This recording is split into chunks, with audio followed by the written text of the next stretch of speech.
Michael Venom Page, thank you very much for taking time out to speak to us, especially after such a huge announcement. It is official. MVP Yaroslav Amosov, Wembley Arena, May 13th for the Bellator World Welterweight title. How on earth do you feel, my friend? I'm excited, man. I'm excited. I'm always excited to perform in front of, my crowd, my people, my supporters, my fans. So that in itself is always a lift for me. But yeah, it's obviously that much more this time. And I always tend to perform when it comes to the UK, but it's that much. It just means that much more because the title's there. It's a big fight. It's definitely gonna help boost my career a little bit more. It just shows progression. So yeah, I'm just excited to. We've already been in camp. Like we've started early. We had an inkling that it was going to be this fight anyway. So I'm very excited. You mentioned the progression. 2021 was certainly professionally your year. The winner over Derek Anderson, followed by the redemption story over Douglas Lima. I suppose your confidence could be much higher right now, could it? Yeah, no, it's always high. I always see myself as the champion. I always see myself as the winner. So I think that's just the mentality you have to have to even get to this place. But definitely, as you achieve more, and as the following and support goes up, and so on and so, more people are kind of aware about you. It definitely adds to that confidence. And obviously, it was a successful year last year, so I mean, I'm definitely just living off that as well. You don't need me to say the words 26-0 to you.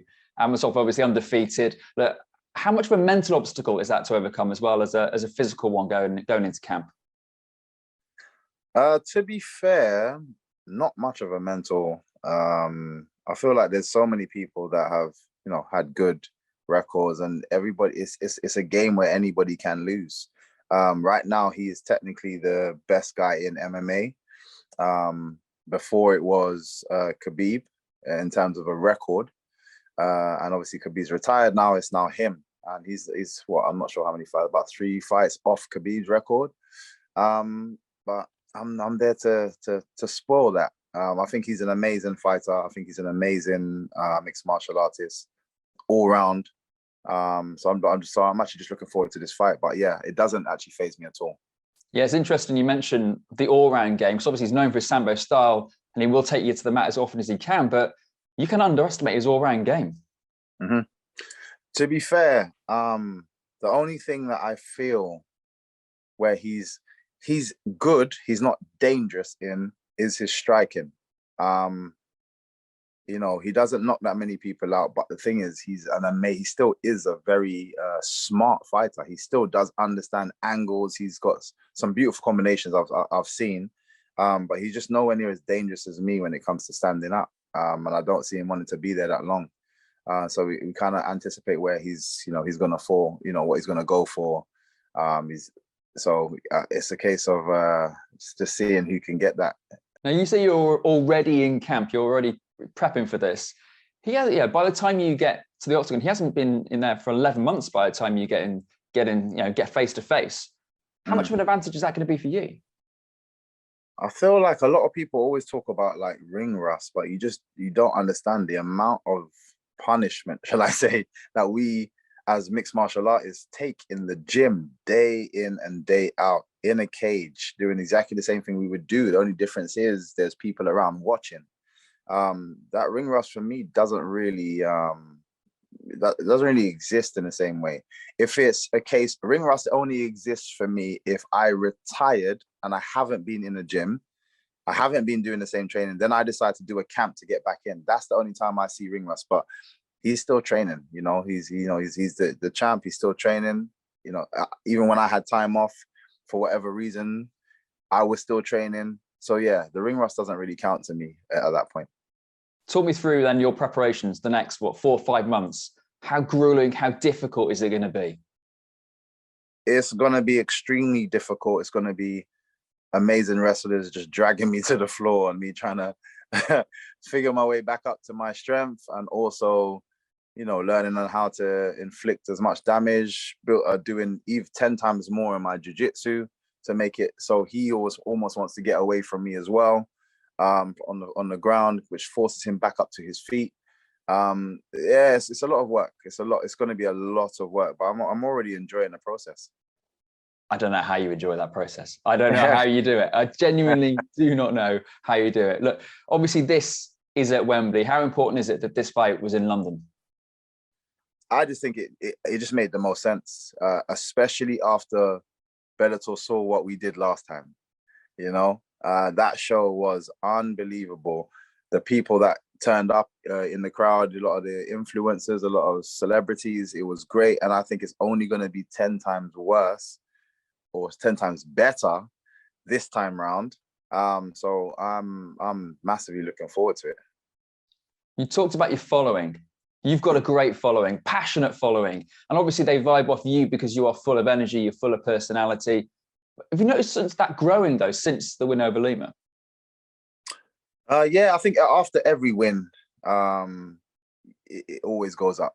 I think after every win, you get a certain percentage of people like, okay, maybe he is, maybe he's not that bad, or maybe he's not that cocky. He's pretty good. And people start to watch more and more interviews and actually pay attention to maybe the person behind the person in the cage. And you tend to, every time you are successful, you tend to just get more people paying a bit more attention to you. So yeah, and obviously the story behind the Douglas Lima fight, that last one, made it that much more appealing for people to kind of be interested in. And then obviously I came out successful on that, so it's good. So yeah, I think a lot of people definitely follow me more. And obviously you're just such a likable bloke as well, and then kind of when you're in the sort of octagon as well, it's so nice to sort of, you feel like you connect with you as well. Do you get that sense that people actually just sort of are always rooting for you? Actually, no. I think it's I was gonna say, when you say I'm such a likable bloke, I think also I can equally be a person that many people hate. And it's not based on actually meeting me, it's just based on how my style is. People can look at it from two different angles. They can look at it, man, that is so entertaining what he's doing there, or man, that is so disrespectful what he's doing there, and I've done exactly the same move. But I think that's what makes MVP. It makes for a massive talking point from the beginning of my career. Everybody's been on either side, and then they swap sides, and in my journey, it's just part and parcel of what I am.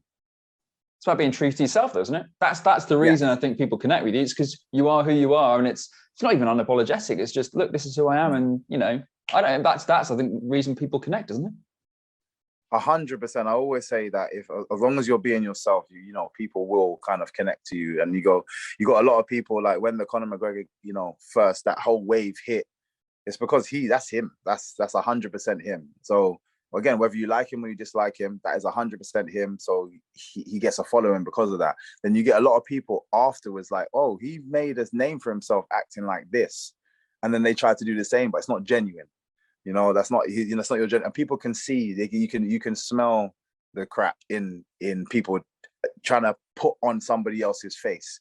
So then you got a lot of people that are unsuccessful with it. But I always tell people, regardless of your character, just be yourself.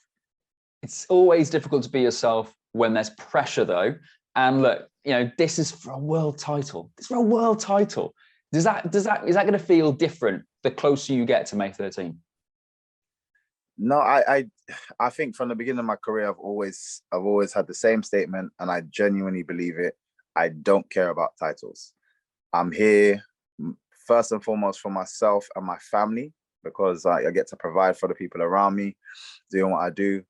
I'm enjoying myself. So again, it's more about my own journey. I love to entertain, which is partly selfish, partly for people that are watching. And regardless of anything that is added to, oh man, this is the first time you do, or this is, if you get this fight, you're going to be the top of the knockout list, or you're going to do, there's always something there, and the title is just another thing. Yeah, so for me, the way I see it, I'm just out to win regardless of what the scenario is. I'm already hyped about how it's going to feel when you walk out on May 13th at Wembley. You must, I mean, even think, I know you've done it before, but this is different, isn't it? I mean, sure, is this what gets you excited? That kind of be like, oh my word, that I'm going to vibe with the crowd. I'm going to be, or are you just going to be so game focused you can't even get excited about it yet? It's weird. I've always found this. I'm always late to the party when it comes to excitement. Very late. I'm just doing. Like I said, I'm just traveling my own journey. Comfortable in my own skin. So I get my friends like, oh my God, you must be pumped. And I'm like, yeah, I guess. Like, I'm not. So it's usually when I get close to the fight, and especially that last week of when we're doing more interviews and where it's like, okay, yeah, I'm almost there. My body's feeling great, and you're a bit drained because a lot of times we're cutting weight and so on and so forth. But that's when I can almost smell the canvas. Like I'm nearly there. That's when I start to get excited. But like people, straight from the announcement, people are going to be going crazy. So like I said, I'm always late to the party. Hey, look, don't worry about it. As long as you enjoy it at some point, that is all that matters. Look, thank you very much for taking time out to speak to us today. Like I said, May 13th, Wembley Arena. It's you against Amosov. Oh, it's going to be fantastic. Good luck. Thank you.